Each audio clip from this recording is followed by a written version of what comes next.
Okay, welcome. It is January 22nd at 9 p.m. And I am going to this is Chris, I'm going to give a quick rundown, hopefully quick, of the current status of the RFP for the Clermont County Animal Shelter that I ascribe as being designed to fail at the expense of animals. It is a joke. It is comical. It is the height of government incompetence. It is, in almost every regard, the way that you would expect liberal Democrats to put out something. It is the opposite. I've been following of late Elon Musk. It's the opposite of every way, shape, and form that a private sector person or an Elon Musk type would think. I'm going to go through a little bit the RFP and the key parts of the statement of kind of the expectations, but then also the questions. So within the process, they allowed for questions to be asked in writing, and the responses came out yesterday, and I looked at those and I compared them with the actual elements of the RFP itself. But before getting into that, just for everybody to enjoy, I just want to remind everyone from a prior little video that I put together using other people's video of just what an incompetent, bumbling mess this all is. Take over. I tell the staff this, I tell the volunteers, I don't know how to run an animal shelter. The impact of your failed decisions is blatantly clear. Low staffing has caused dogs to live in unsanitary conditions because kennels aren't cleaned enough. We do have staff shortage right now, so they need all the support they can get, and I'm trying very hard to provide that for them. What happened to $60,000 left in a private will to the shelter with the express intent of buying a commercial-grade dishwasher to help workers from having to wash dog bowls and toys by hand? The Clermont County administration took over the running of the county's animal shelter in 2021 from the private Humane Society agency, which also runs the Hamilton County shelter. All right, Hazel. The impact of your failed decisions is blatantly clear. The county lacks the basic understanding and knowledge of what truly needs to happen in order to run the shelter effectively. We chose to, take it over. I tell the staff this, I tell the volunteers, I don't know how to run an animal shelter. These dogs do not deserve this. If you were to go in there now, would you be able to confidently say this looks like a $1 million operation? Oh, absolutely.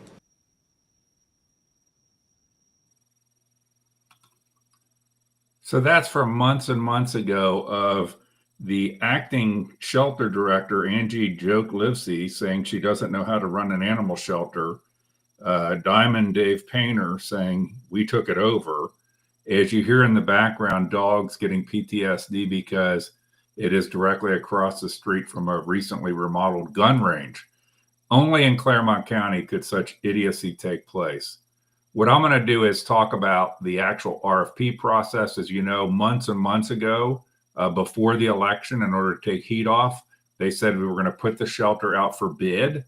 What has happened is hardly a bid.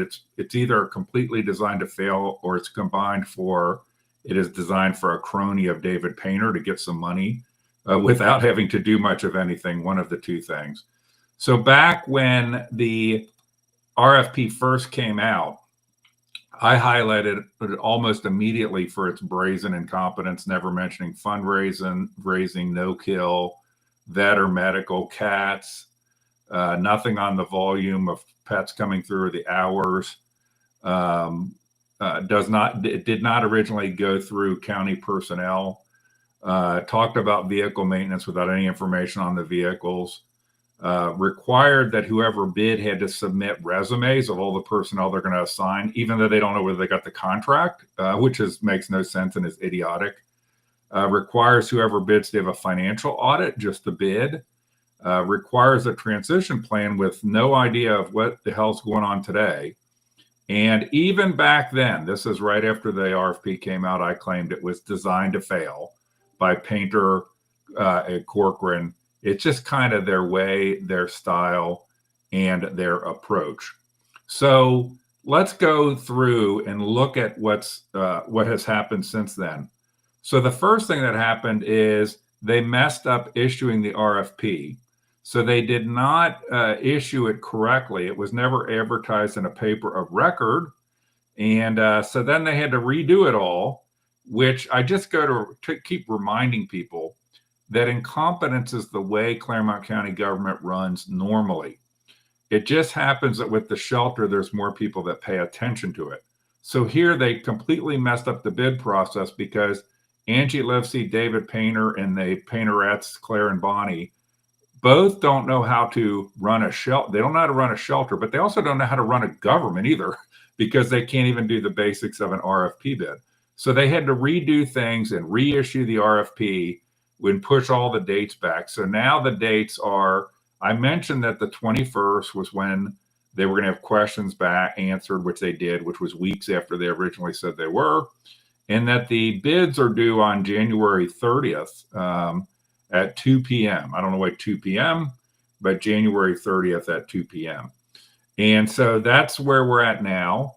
Those are the key dates. So at the very sort of at the beginning of the RFP, and I'm going to intermix here some pieces of the RFP with some of the answers to questions that have been provided. At the beginning of the RFP, it talks about background. And one of the things I highlighted in yellow, it says is the table of organization consists of 14 full-time and 6 part-time employees. That is what is in the RFP. So that's 20, right? You add that up and that's 20. They didn't provide any information on that org chart or anything like that, but it came out in a question. And just as an example of some of the stuff we're going to get into, we're going to come back to the org chart later, is one of the questions that was asked for an org chart. Well, here's the org chart. If you look at this, it has 21 spots, but it says only 2 of 3 veterinary tech positions are filled at one time. So I don't understand why then the chart shows multiple positions. But here's what's really great about this. 11 out of 21 boxes are currently vacant on this chart. 11 out of 21. So imagine if this was any business where 11 out of 21 boxes on the org chart are vacant. So to start with, anybody that's looking at this contract or to bid on this contract is being completely misled that there are supposedly these 20 people, when in reality, 11, it's more like 10 people at the shelter. And it just tells you how bad this place is and how bad it has become and how the lipstick on a pig that they put on this in commissioners meetings when they keep having people come forward, we're hiring these people, smile for the camera, take your picture. They can't even staff an organization. They're spending huge amounts of money, more than they've ever spent before. They hide in the RFP that the majority of their entire staffing plan, their table of organization is empty. So we're going to keep going from here and highlight some of the things that are going on. So one of the questions that somebody had put forward, I put forward 20 something questions. I can't even remember which questions were mine at this point. There were about 90 questions on the whole list of questions and answers. So the numbers you see here are what question it was. These are in logical order for the way I wanted to talk about them.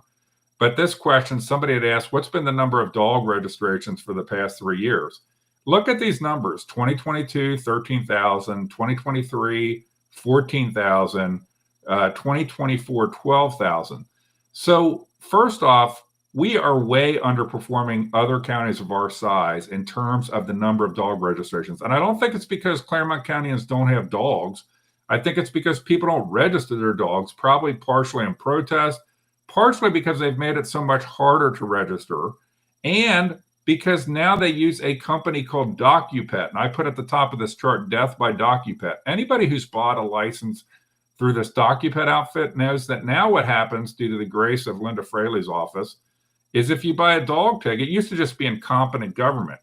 Now it's some partnership they have with some company called DocuPet. So now when you buy a license, you get harassed for the rest of your life to buy collars, handkerchiefs, and shit like this for your dog. And so we're going down, and I would expect it'll keep going down. So 12,759. They're $16 a year. They're actually cheaper if you do it for 3 years. But let's pretend everybody is getting those for $16 a year. That's $204,000 total in dog tag sales. So it tells you how little money comes in through dog tag sales versus what's required. And we're going to talk about what's required to run the shelter in a little bit. They list in a financial statement later that they get $278,000. So I don't know where the other $74,000 is coming from. Maybe it's from late fees because you have to pay double the price if you don't register your dog on time and stuff like this. So if you see here, they even note that the contractors they have a contract with DocuPat, provides registration services, and promotes awareness. I don't know what awareness. They promote awareness of buying stuff from them is what they mainly do. So that's a little bit on what's going on with the fees.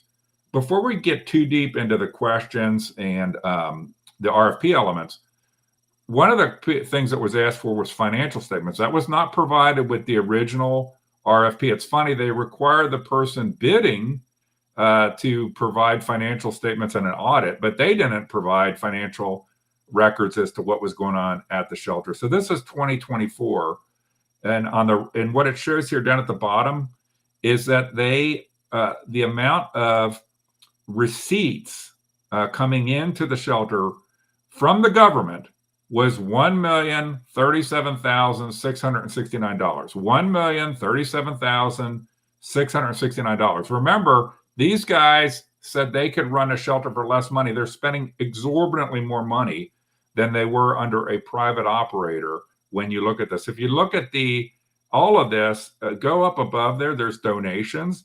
The total amount of donations is under $37,000 that comes in. Let's just put that by comparison. The previous private operator was approaching near $1 million in donations a year. Now, that was an unsustainable number, and it was part of the friction that it was going to be too difficult for the private operator to maintain that rate while the county wasn't funding the shelter properly. But let's just look at how much money has been lost here. Now the county spends over $1 million a year. They get almost no fundraising, and they've lost almost $1 million a year in fundraising. So let's go to the expenses. Now, for some reason, the expenses don't come up to the revenues. So I don't know if we're running a for-profit shelter or what, but the total is $865,892. And this might not have been through the end of the year. They did not say whether these financial records were for the full year 2024, full calendar year, or they had not had everything in. But you look here at what the expenses were, $865,000. They're still, again, spending exorbitantly more than they were spending with a private operator. This is what they provided as the 2025 budget. Here, the revenue is $1.1 million coming into the shelter. And on the going out side, they have revenues and expenses. By the way, look at this. Just salaries is $735,000 in their 2025 plan. $735,000 in salaries to county government employees. If you look at this 2025 set of numbers, it looks like they have listed $370,000 in purchase services in the two lines that are towards the bottom of this chart. They had $100,000 in purchase services in 2024, whatever that means. So if I take out the $100,000, I get to about $270,000 in purchase services. I don't know if that equates to the number that they're looking to spend on a private operator, but it could be. There's $270,000 more in purchase services. Obviously, this is a ridiculous number that would basically be just wasting money on somebody that had no real authority and no real capacity to make a difference in the shelter. But we're going to get to that. We're going to talk through the idiocy of the RFP and the elements of it. Okay. So there's the RFP, kind of the main part of it is a scope of services, and the scope of services are lettered, starting with A, they're lettered alphabetically. And then there's questions. The question lists were numbered. So what I'm going to do is intersperse here as I go through some of the scope of services statements of what's required from the provider or the bidder and some of the questions. So I put two of them here, A and N. And so if you look at A, and I'm going to read part of it, it says provide management services for operating the dog kennel. By the way, no cats mentioned, including housing, feeding, caring for, fostering, adoption of, destroying, disposing of registered and unregistered dogs within Clermont County in accordance with all applicable laws and regulations. And by the way, expect if somebody's there from 8 to 4:30. And then that was part A.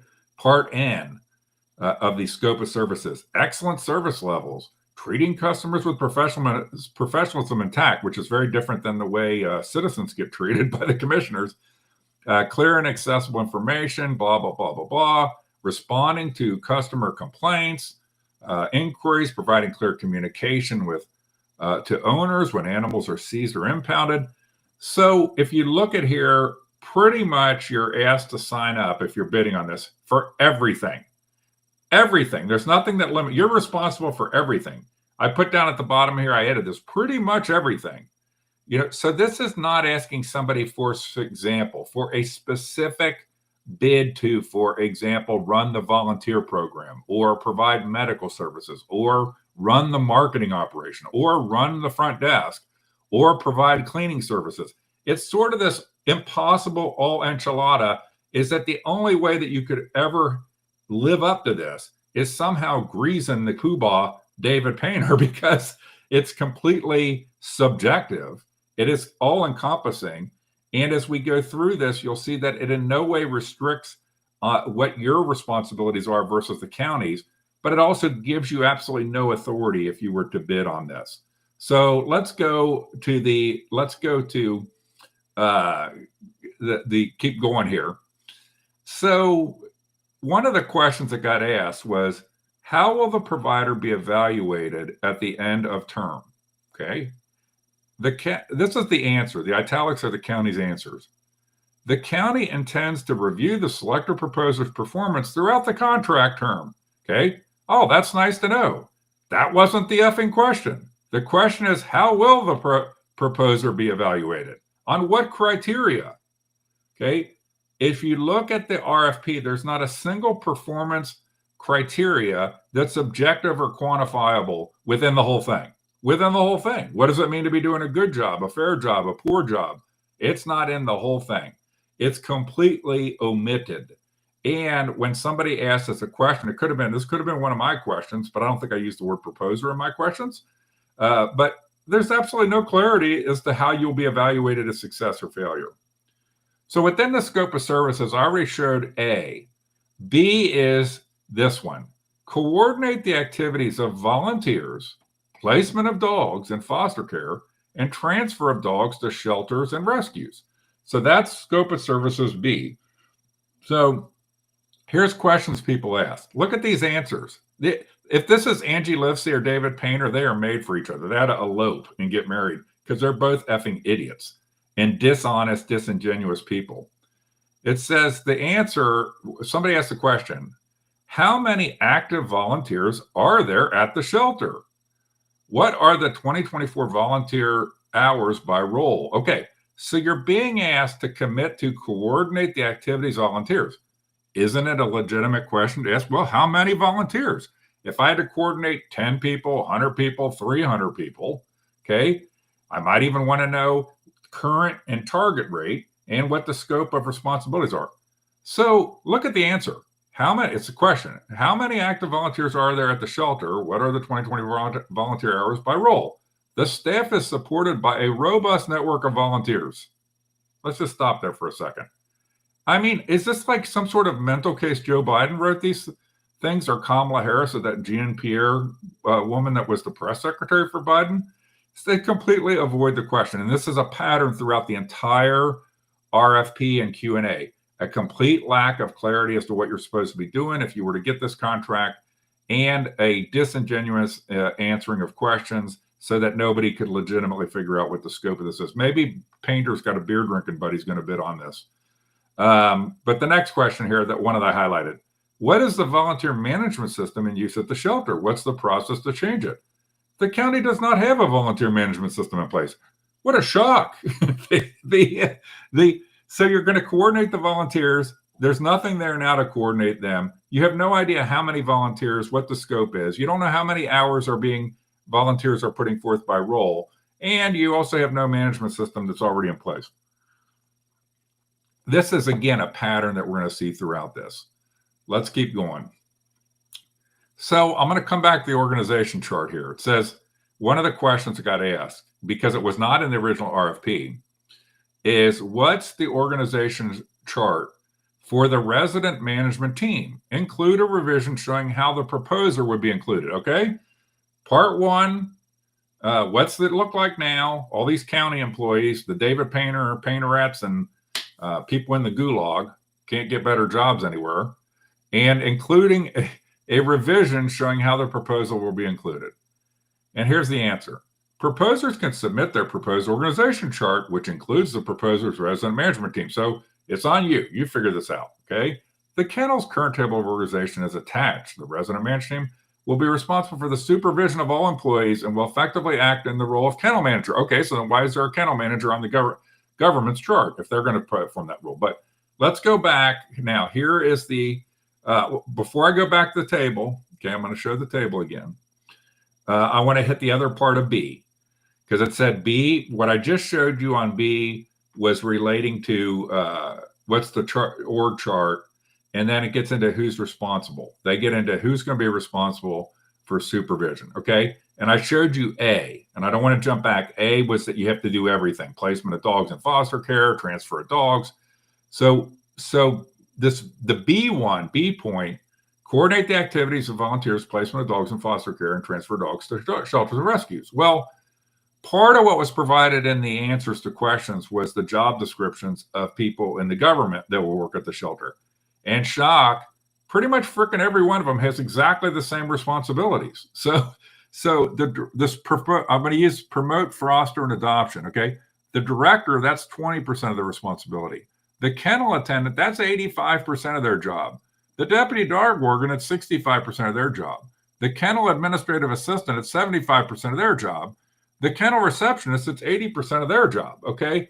So it makes no sense. It's like everybody's doing the same thing. I describe it as, let's say it's World War II and you were in the, Army Air Force, or you're in the Army, or you're in the Marines or something. And so he said, well, what's my job? Okay. And the job is, go kill Hitler. Like, what? I'm just supposed to go kill Hitler. That's my job. It's kind of like what it is. This place is so organizationally ill-defined that everybody has the same job. It's not, there aren't jobs just like keep the place clean, run the front desk. They're all these same things over and over again in government gobbledygook. So there's a question that comes up. What's the scope of services? This was a question somebody asked. Scope of services detail specific. The scope of services, starting at page 9 in the RFP, A and B, and we covered A and B, enumerates some activities. Are those exclusive to the bidder who wins the project, meaning it's only the bidder do that? How do these relate to the 14 full-time and 6 part-time county personnel? It says the management team will oversee the scope of services as supported by the county employee staff who perform related duties. Position descriptions for staff are attached. So there's 20 people on an org chart, okay? 2021. 11 of the positions aren't even filled, but they're the people that are going to support the bidder, who will see no direct power over any of them, okay? And only a moron would come up with or accept this proposal. So here's the org chart again. So remember, 11 out of 21 spots on this org chart are currently empty. Just let that sink in, how completely dysfunctional this place is.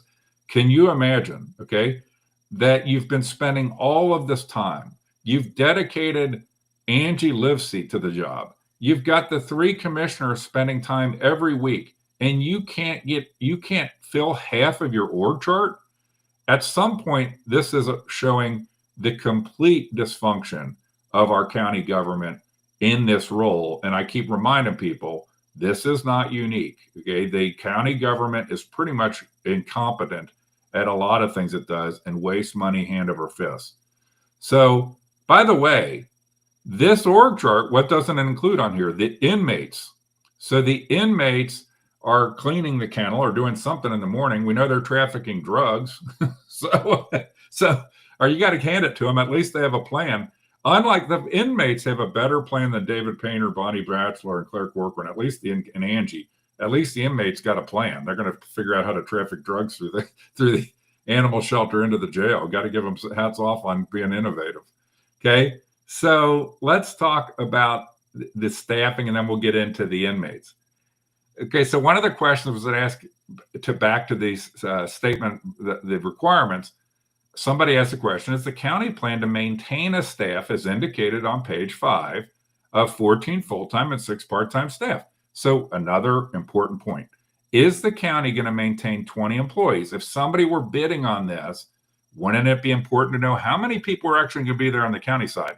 Now, the county's already misled you and lied to you, acting like there were 21 people, when in reality, there's only like 10 people on that whole org chart that are in their positions. But when it says, are they going to maintain this, the management team will provide recommendations for personnel actions to the Board of County Commissioners. The table of organization is attached. So just ignore the question. Okay, are we going to stay at half? Are we going to reduce the head count? It wasn't a question of, this was not a question of somebody asking, what do you think I should recommend to you to do about your 14 full-time and 6 part-time staff? The question was, what are you, the county, planning to do relating to these? And the answer has nothing to do with the question. The answer is just gobbledygook. But I'm telling you, Trump's getting rid of a lot of government people right now. Don't you wish you could come through Clermont County? We need a Dodge in Clermont County. I will chair Dodge in Clermont County free. It will never happen because our Republican politicians in Clermont County love to effing waste money because they like to feel important and have people on an org chart. They don't even care if the org chart's filled, apparently. They just want to have an org chart that makes them look important. So the next section, that I want to hit on with the scope of services, is that in the scope of services, it said item L was, the selected proposer shall be on call 24 hours a day to respond to emergency calls as requested. So here's questions that were asked about that scope of services requirement. What's the scope of expected emergency calls related to the proposer? Okay, and then it repeats: the selected proposer shall be on call 24 hours a day to respond to emergency calls requested. This does not mean the selected proposal must physically staff the kennel 24 hours a day. We already got that. We're not effing stupid that might be looking at this. It doesn't say that. It says be on call. So far we've had 2 sentences do nothing to answer the question. The management team will provide recommendations for consideration. Oh, here we go again. Ask the county a question and get told, well, the management team will provide a recommendation. Again, we're not asking. Nobody was asking for the county to ask them for a recommendation. You're asking somebody to bid on this. What does it mean to be available 24 hours a day to respond to emergency calls as requested? By the way, are any of these, let me pop back here real quick. Any of these 21 boxes on this page here, are any of them on call 24 hour a day? Is Angie Livesey on call 24 hour a day? Is David Painter on call 24 hour a day?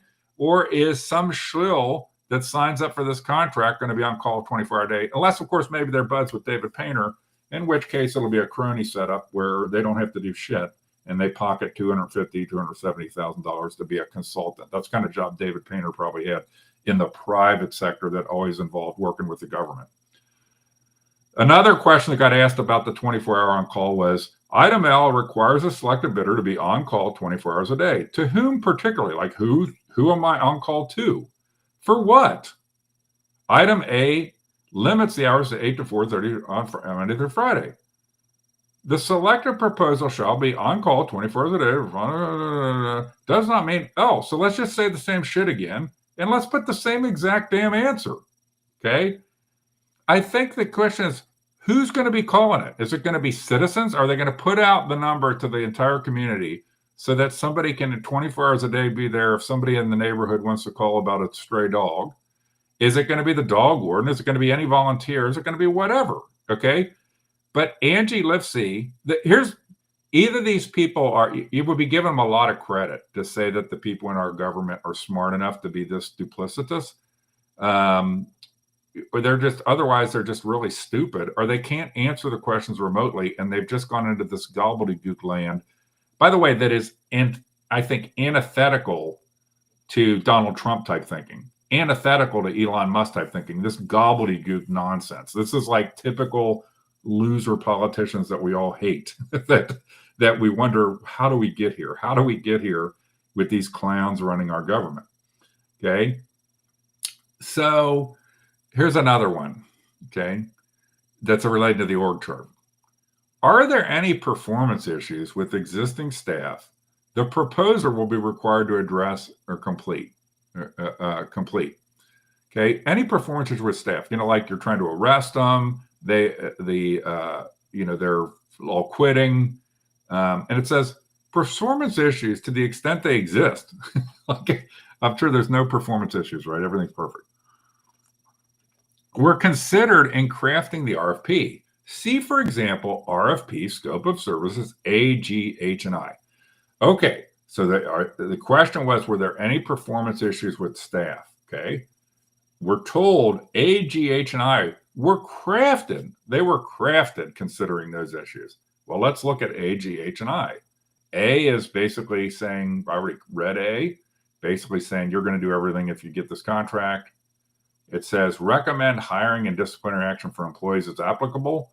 Okay, so it was crafted with the thought that we're going to kick the can down the road and make whoever bids on this thing be responsible for disciplinary action for employees that aren't even their employees, that are government employees. Properly train all employees and volunteers needed to operate the animal shelter, and maintain a positive employee and a volunteer function relations. So there's no answer to the questions. There's absolutely throughout. There's these A through whatever scope of services requirements. And then there's the questions that are numbered that I've kind of just cut and pasted them.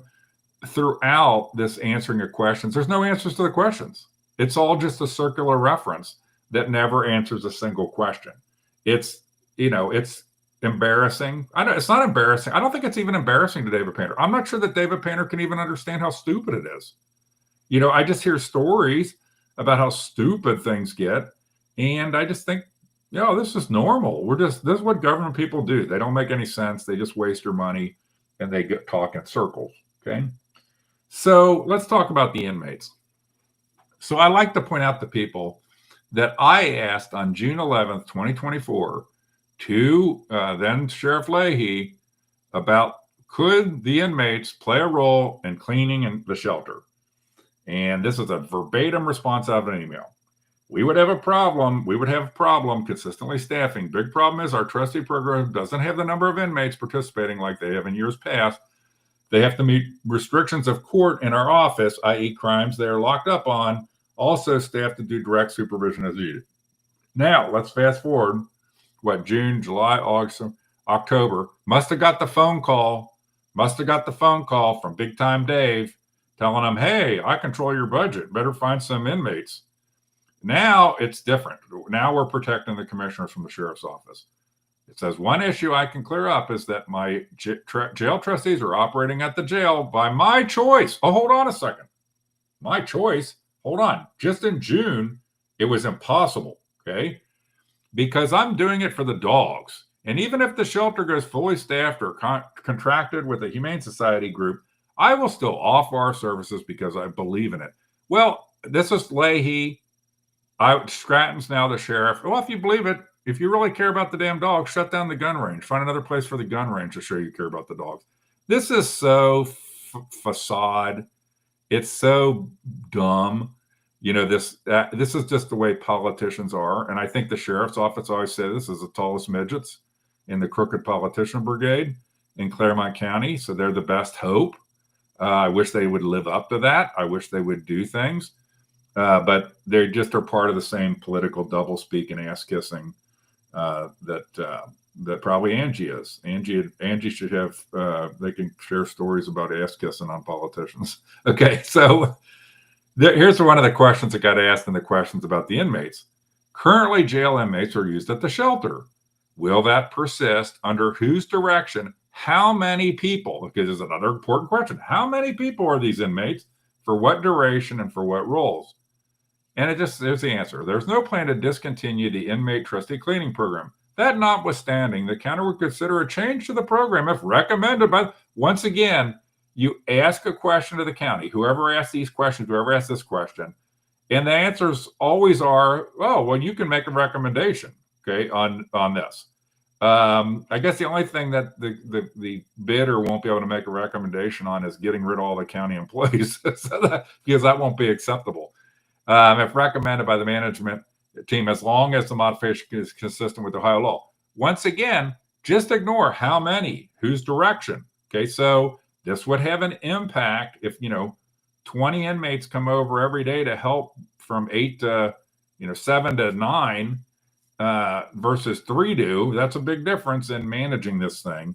But nobody can provide any real answers, which means either this is designed to fail or it's designed for somebody that's already been picked, that's going to be a crony shill, that's probably not really going to do anything and collect 250 large a year.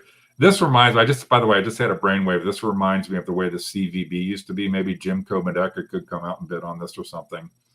Or Chris Ham could get involved with it and just collect checks or collect money without really doing anything. Okay. So one of the parts of this was not, it's lettered, but it wasn't part of the scope of services. And it says, an obligation of the proposer. At the time of the opening of proposals, it shall be assumed that each proposer has reviewed the scope of the RFP to clear up any questions. The failure of any proposer to examine any proposal requirement shall in no way relieve the proposer of any obligation or condition of these documents. So you have a scope of services that basically is all-encompassing, okay, world peace. You have complete lack of clarity from the government on its current staffing situation and issues. You have every question that is asked is not answered and then kind of circled back to the proposer should make a recommendation if they get the contract. But if you fail, if you're the proposer that wins this, you're that dumb, you end up being stuck that you're accepting that you understood everything. You understood everything and that you cleared up any questions before that you submitted a bid. It's just so crazy. Okay. So let's keep rolling. Here's some questions that were asked. If the proposal isn't county staff, but expected to manage the operation, what will the proposer be able to do to hire and manage the staff? Okay, so this is a logical question. If you're going to get this and you're expected to manage, what authority do you have to hire, fire, or manage staff? It says the management team will provide recommendations for personnel actions to the Board of County Commissioners. The Board of County Commissioners retains final approval. I'm going to get into here a series of things that are going to reinforce that whoever would get this contract is going to have absolutely no authority. Zero, none. Okay. Everything has to go to the county commissioners or it has to go to Angie in order for anything to get done. And what's going to happen if, let's say I had this contract and I said, so-and-so should get terminated, okay, or disciplined. And the commissioner would say, oh no, friend of Dave Painter, that person can't get disciplined or terminated. Well, then it makes it impossible to manage because with management, David Painter would act like he knows something about management. He only knows something about government bureaucracy. Management is about having a management team that has the scope of authority to do its job, okay? And having a next level of management that helps enable and be benefactors to that management layer. And if the management layer can't cut it, replace the management layer as appropriate. But this is always, everything goes to the county commissioners. So another question somebody asked here, what's the scope of proposed disciplinary action for employees? Well, it's some sort of county program, county progressive disciplinary where appropriate. Progressive discipline means I don't know what that means. Maybe we could see that. Probably means, you have a decision tree, friend of Linda, friend of Dave, no friend of either, different treatment. That's what it probably means. Progressive. Progressive means we treat friends and family different and cronies different than we treat other people. That's the way I'm going to interpret it. Maybe Diamond Dave Painter can address that at a commissioner meeting, what progressive discipline means. The management team will recommend hiring a disciplinary action. So just recommend, okay? Can't do anything, cannot do anything. Can you imagine? If you don't do your job, you are going to be terminated. You can't say that, but if you don't do your job, I'm going to report you to the commissioners, and then they will make a decision on whether you're terminated after many, many weeks goes by. Okay? That is the kind of management system these guys are talking about. Here's another question. This has to do with fundraising. Remember, our idiot county commissioners are giving up $1 million in fundraising, $1 million in fundraising by not per year, they've given this up by doing it themselves. That's how dumb David Painter is. I can't overstate the stupidity of it. Talk about cutting off your nose to spite your face. Dave says we can do it cheaper, but he never thinks through that when you take it in-house, you're going to lose $1 million of fundraising per year. I mean, how dumb can you be? But anyway, this question, in the scope of services, there's no reference to fundraising. Is that not happening? Who is doing that? What is the goal? Okay. Here's the answer. The 2025 budget is attached. Proposers will provide a fee proposal form. The county will select the proposal it deems most advantageous to the county, blah, blah, blah, and is not bound to select a proposal who proposes the lowest fees or the most benefits for services. That means friend of Dave. The county also retains the right to reject any and all proposals. Oh, okay. I'm sure if I submitted a proposal, I'd get rejected. No matter if Jesus Christ proposed with me, I would get rejected. C also answered a question 53. The county consistently reviews the kennel budget and supplemental appropriations as requested as necessary. What part of that answer had anything to do with fundraising? Nothing. Not an iota of that had anything to do with fundraising. It's just another example of the way, either Angie Livesey is complete, well, she already says she doesn't know how to run a shelter. It appears that what she learned in college, because she has some college degree in being government, was to be bureaucratic doublespeak. She definitely, that's why I say, by the way, it doesn't matter if people say they're Republican or Democrat in government. Most of these people are just bureaucratic nothings. And every now and then you have somebody that comes along that upsets the apple cart and doesn't play the game. And it's very hard for them to be successful. It's almost impossible in Clermont County because the system is a very crony system. But they just ignored fundraising completely, okay? The one thing that you could really leverage a private operator for would be getting this fundraising up. But this is, something that the team, the idiot team, can't even address in a RFP or in the questions. Okay, so here's some more of the scope of services requirements. One of them is C and K off of the list was draft operational policies and provide policy recommendations, and then monitor and evaluate all current operations and institute internal procedures to improve operations. Okay, and then here's a question somebody asked. What is the process for the provider to change policies and procedures? Okay. Oh, they can't. The management team will recommend changes in policies and procedures to the Board of County Commissioners for review and approval. Okay. So everything is micromanaged by Dave and the Davettes. Dave and the Davettes. We know that Claire Corcoran's very busy doing shit we don't need her to do or don't care about. So it's going to mostly be Dave that's going to handle these things. But everything needs to go through the commissioners. So nothing can go, the person has absolutely no authority to do anything on their own within this process. Here's another scope of services area.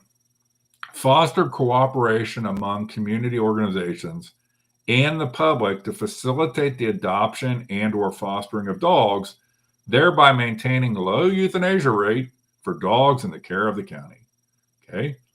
So, okay, you're supposed to foster cooperation among community organizations, okay? So somebody asked, what has the county done to foster cooperation and encourage adoption, and with whom?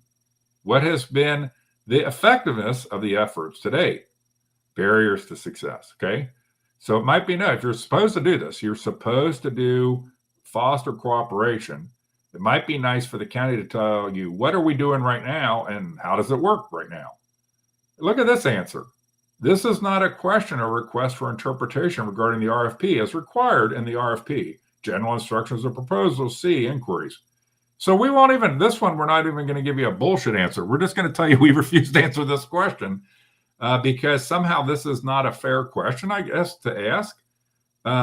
This is just, like I said, it is just idiocy. By the way, in my private sector experience in like the IBM world, a lot of time entities would have proposals and there'd be bidders and they'd have a Q&A time. A lot of them would do a meeting, a question and answer meeting, where all the proposals, people that wanted to propose could be there and take questions, and then they could ask follow-ups and so forth. And it was fairly effective because then every person who was going to propose heard the answer. If they could interact, they could ask for clarification on an answer. Not Clermont County. Remember, these guys care so much of the dogs, they just want to totally design a approach that they know is going to fail. They just refuse to have any common sense whatsoever, or to be able to tell people what they're currently doing for things that they're wanting them to take over. Okay, it's just sad. I don't even know why they are this stupid. It doesn't even make any sense why they're doing such asinine things. Okay, here's another question. What's the process to transfer animals to a rescue? What's the process to change it? So I'm assume because this is one of the things, transfer to rescue was one of the things that was one of the scope of services requirements. It says this response is not all encompassing. I haven't copied a lot of these in, but a lot of the answers said this at the beginning. But generally, dogs may be considered to move to a rescue on an as-needed basis. We won't define that. Okay, what that means. Following a minimum period of 72 hours, 72 hours of adoptability within the Clermont County Kennel. What does that mean? 72 hours of open hours of the kennel? I don't know. We don't need to know. And at the discretion of the kennel administrator designee, which is a government position on the chart. Okay, so what it means is, again, the manager, whoever would do this, has no power. Okay, they have no power whatsoever. I'm going to be very interested to see who even bids on this, because this basically is saying, like I said, it's either going to be somebody that's a total patsy that gets played, or it's going to be some sort of prearranged backroom Linda Fraley type friend of Dave or friend of somebody in the government's deal, where they're going to come in and just basically be a facade that there's some sort of outside involvement. Kind of like if you had at Auschwitz, if the Nazis would have brought in the Red Cross to man a table at the front door to make it appear that there was some care or compassion there, when there really is none. Okay. So here's another scope of services one. Okay. The chief dog warden, I think this actually legally has to be a county job. Okay. And it says designate and train the chief dog warden and her deputies as humane agents in accordance with chapter blah, blah, blah, revised code. So get this, the outside entity is going to be responsible for training government employees in their requirements under government law. So let's just go with that. But here's the question somebody asked.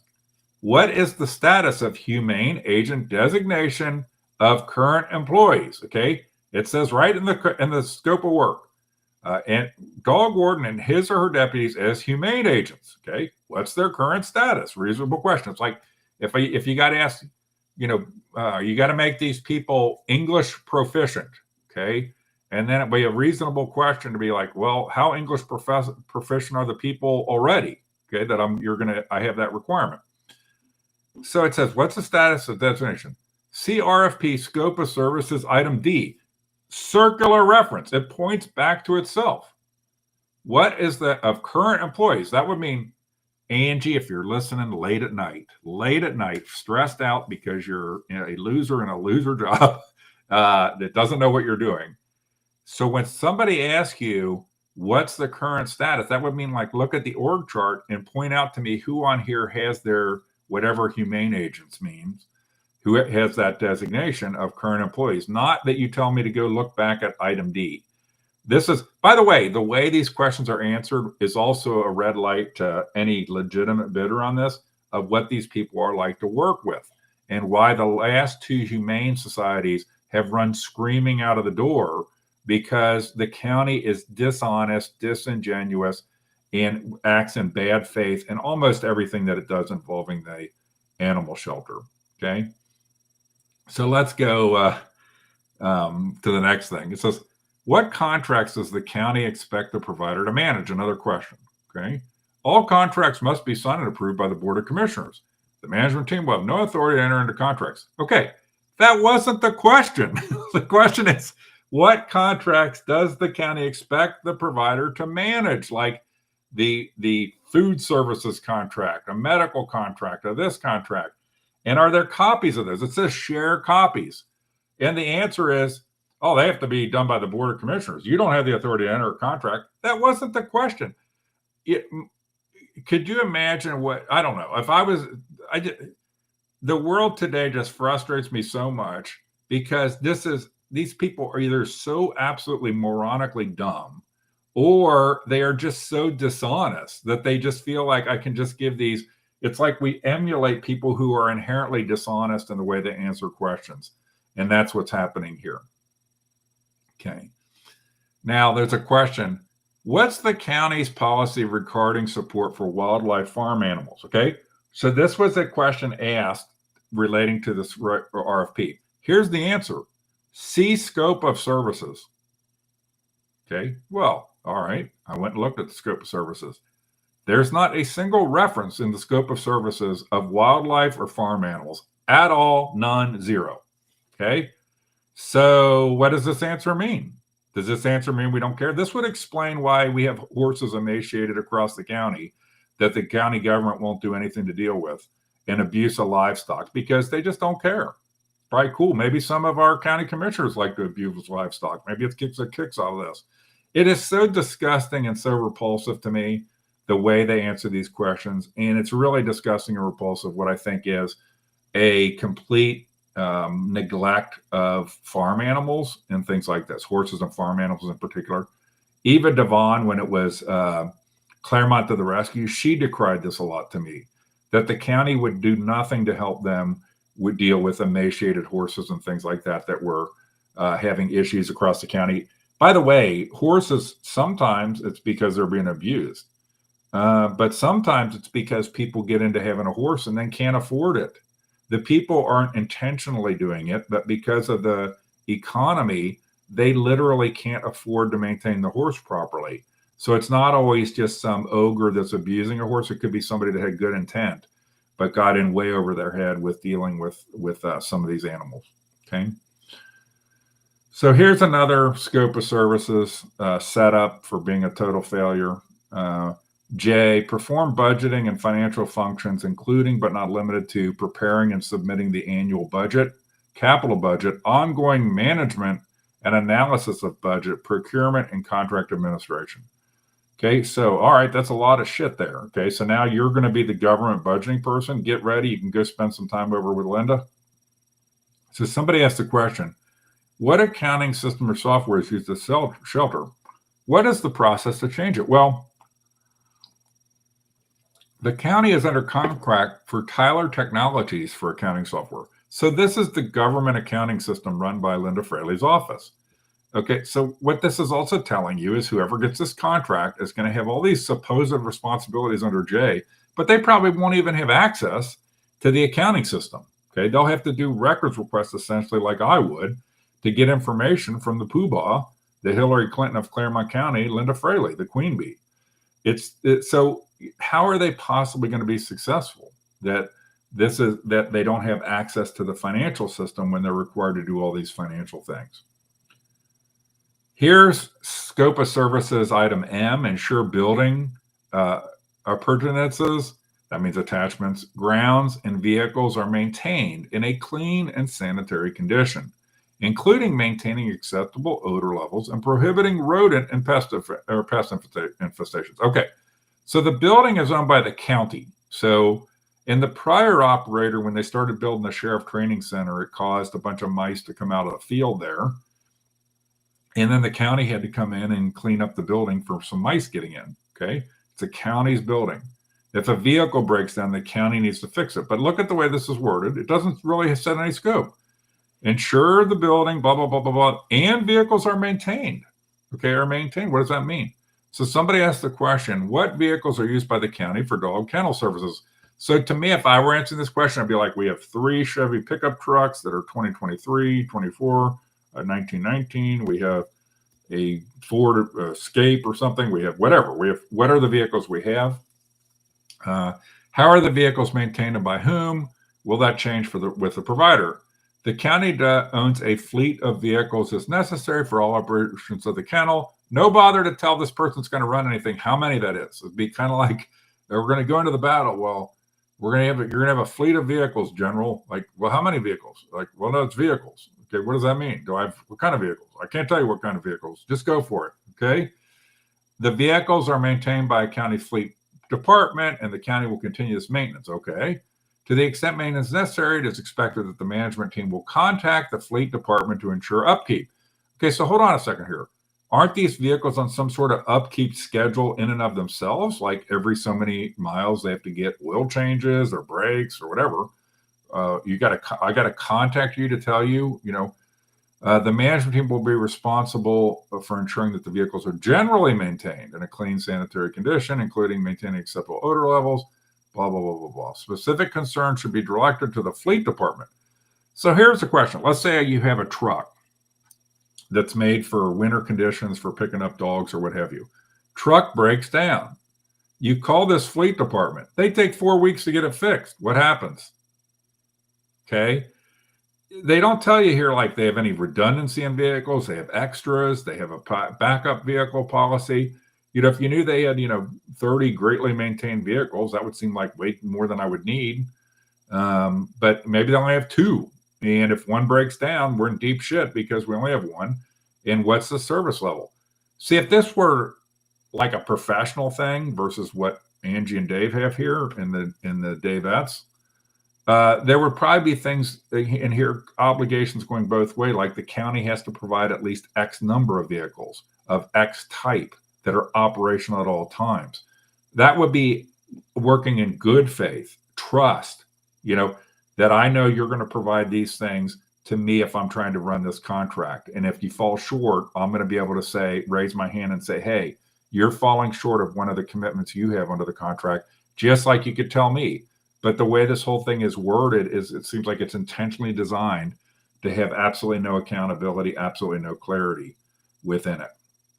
So we're up to, these are not in order, but on a scope of services, this item O, maintain all records that are considered public records according to the Ohio Revised Code, Chapter 149, and other records the county deems appropriate for reporting purposes. We don't know what other records there are, okay? But according to Chapter 149, that would include things like emails, that kind of stuff, video, okay? And then here's a question that got asked. Item O requires a selected bidder to be responsible for public records. Can the county enumerate a list of such records and the retention schedule? Okay. So what does it mean? What is the county, the proposal the RFP never addresses things like, will the people that manage be on the county email system?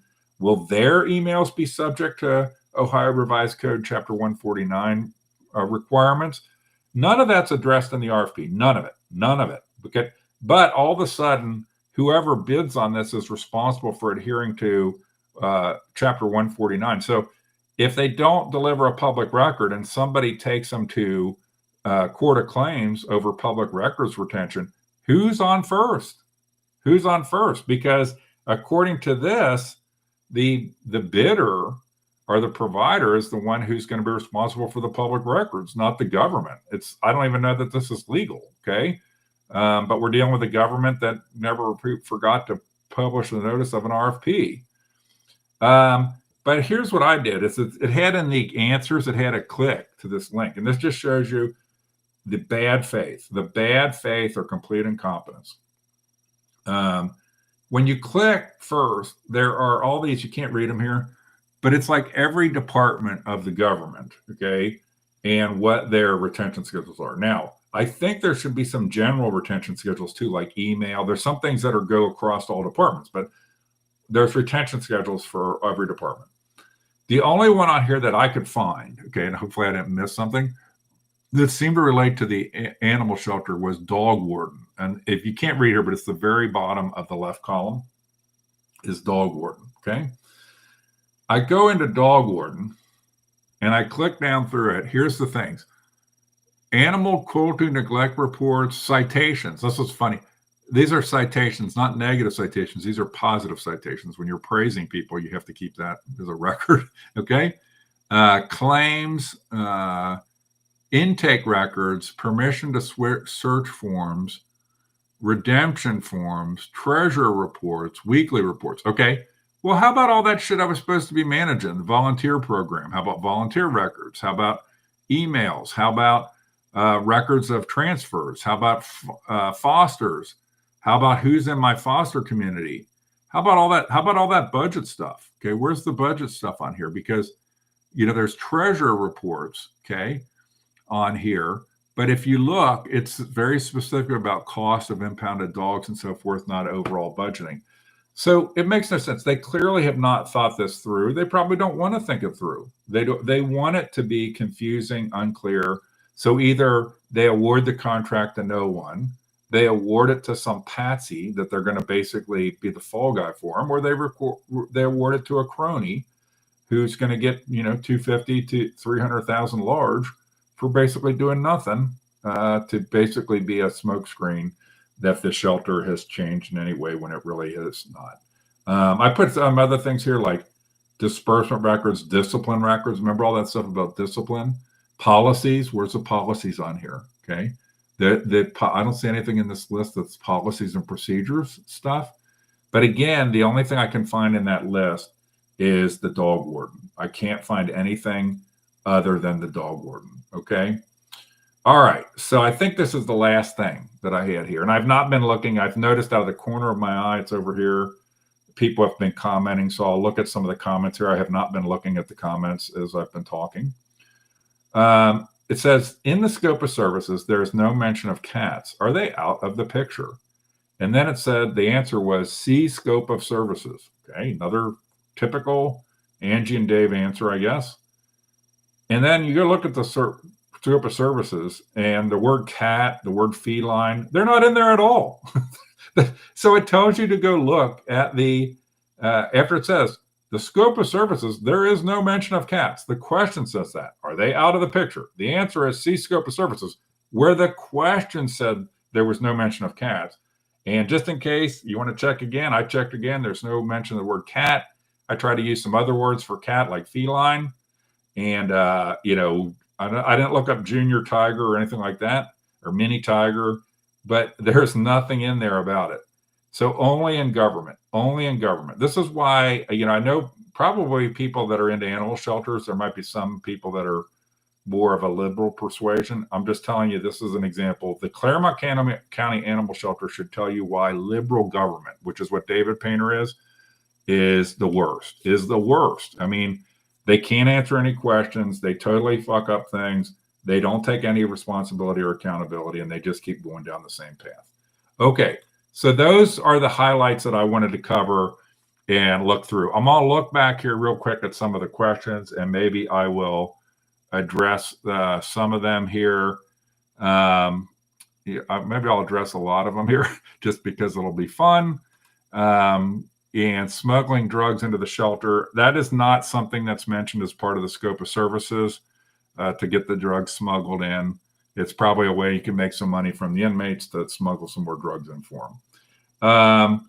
Almost everything about the RFP and the answers is 100% misleading in the way they have done this.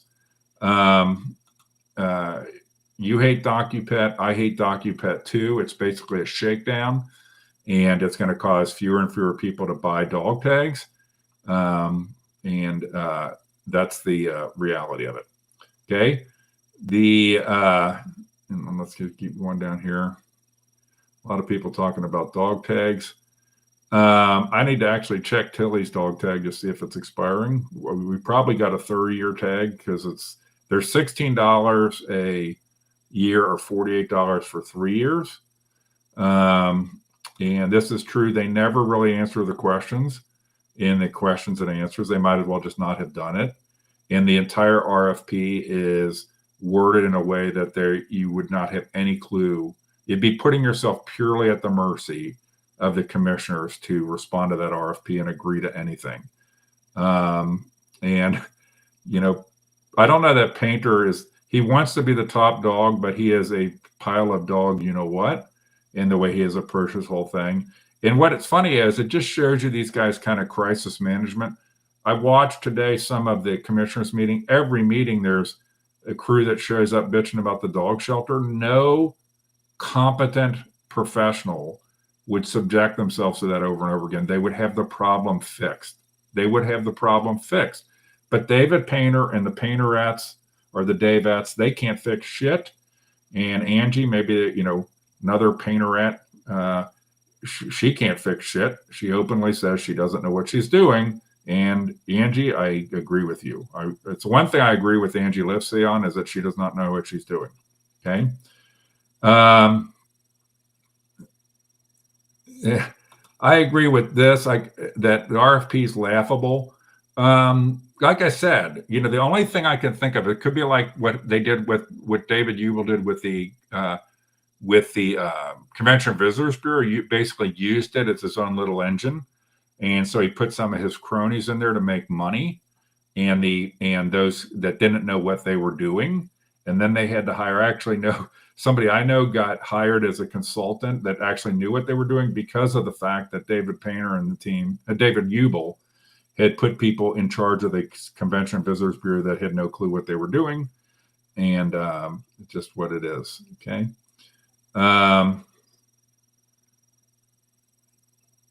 By the way, I don't know the term Zootopia but this is absolutely what they do. They answer the question. They just turn every question around, okay, into, oh, well, we'll be looking for a recommendation. How many people have the whatever certification? We'll be looking for a recommendation. You know, like how many inmates? We'll be looking for a recommendation. Okay, so they don't want to answer any concrete questions. If you're confused about who's asking these questions, so anybody that I think I said at the beginning, people that plan to apply had an opportunity to ask questions in writing. And so the responses that when I've had the numbered things, those are answers to the questions that somebody asked that was a potential proposer or bidder, and the answers that were provided back to them. I don't know who those people are. I know I submitted 27 questions, I believe, and there were like 90, a little over 90 questions in total. So that means, you know, some other people obviously asked questions. Even if they asked as many as I did, that would mean at least 2 other people. But I'm assuming a lot of people probably didn't ask as many questions as I did. So there might be, I would guess there's 2 to 5 other people that have asked questions. I don't know how many of them are serious bidders, or if you requested the copy of the RFP you could submit questions. Okay. And I agree, Robin, 100%. This is doomed to failure unless it's a crony setup. And don't ever sell that short in Clermont County government, that it's a crony setup, that somebody's going to get hired that is not going to be held to any professional standard. They're going to be a friend of somebody.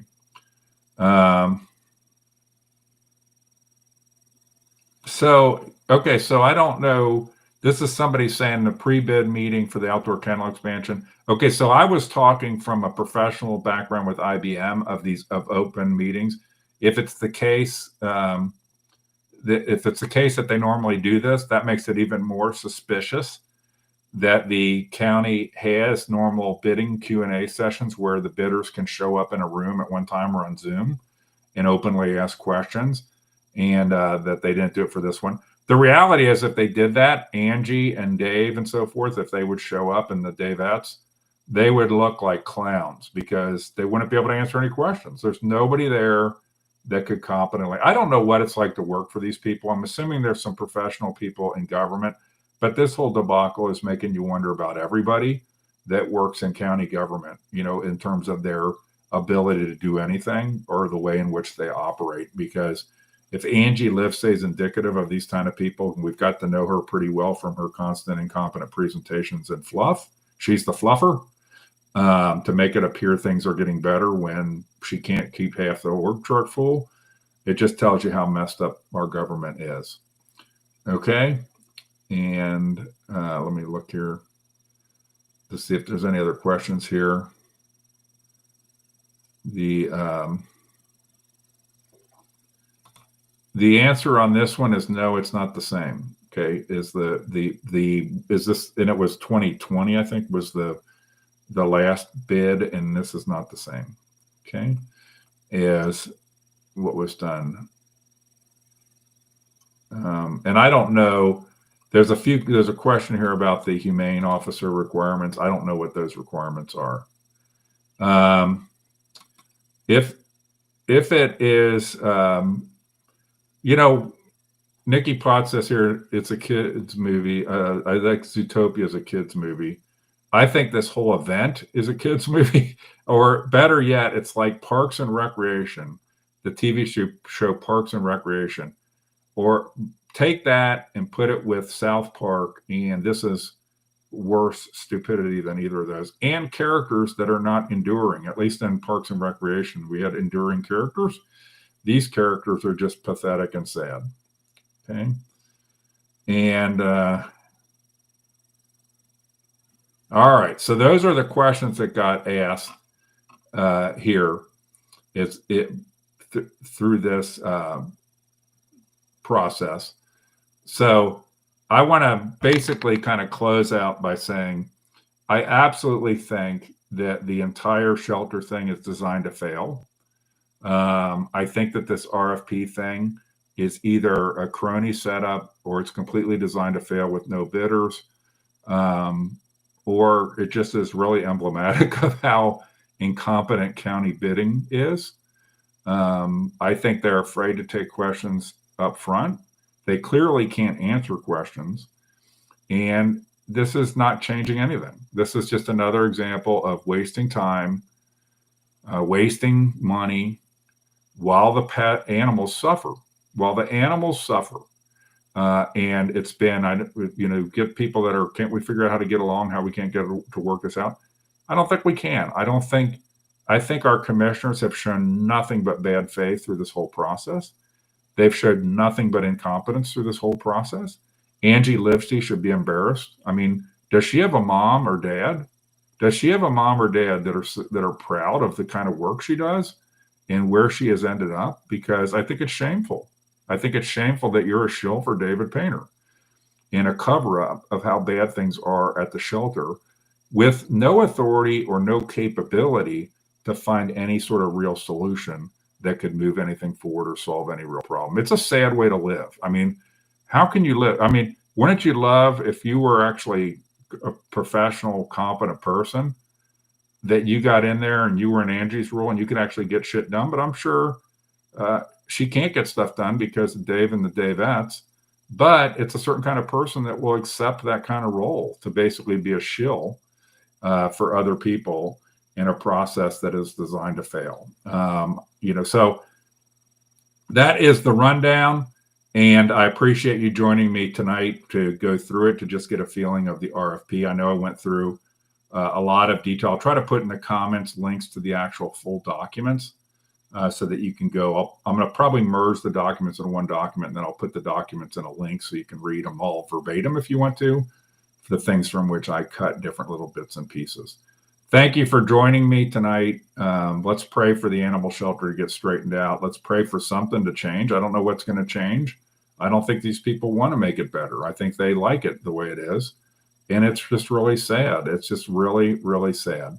And I'm going to leave you by replaying the video of our esteemed acting shelter director saying she doesn't know what she's doing. David Painter talking about the wisdom of taking it over. Have a good evening, everybody.